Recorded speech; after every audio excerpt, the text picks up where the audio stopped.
Genesis chapter 8.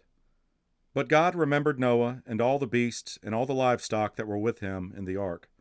And God made a wind blow over the earth, and the waters subsided. The fountains of the deep and the windows of the heavens were closed. The rain from the heavens was restrained, and the waters receded from the earth continually. At the end of 150 days the waters had abated, and in the 7th month, on the 17th day of the month, the ark came to rest on the mountains of Ararat. And the waters continued to abate until the 10th month. In the 10th month, on the 1st day of the month, the tops of the mountains were seen. At the end of 40 days, Noah opened the window of the ark that he had made, and sent forth a raven. It went to and fro until the waters were dried up from the earth.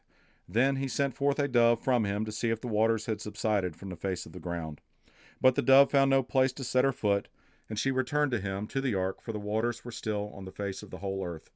So he put out his hand, and took her and brought her into the ark with him. He waited another 7 days, and again he sent forth the dove out of the ark. And the dove came back to him in the evening, and behold, in her mouth was a freshly plucked olive leaf. So Noah knew that the waters had subsided from the earth.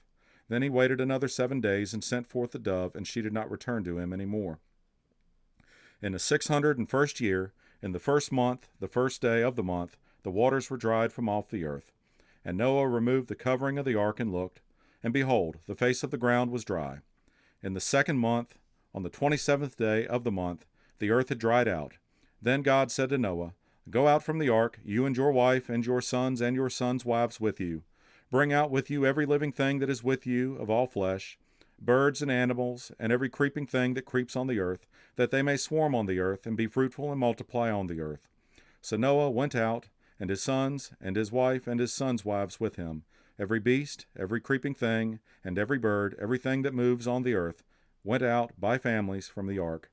Then Noah built an altar to the Lord, and took some of every clean animal, and some of every clean bird, and offered burnt offerings on the altar. And when the Lord smelled the pleasing aroma, the Lord said in his heart, "I will never again curse the ground because of man, for the intention of man's heart is evil from his youth. Neither will I ever again strike down every living creature as I have done. While the earth remains, seed time and harvest, cold and heat, summer and winter, day and night, shall not cease."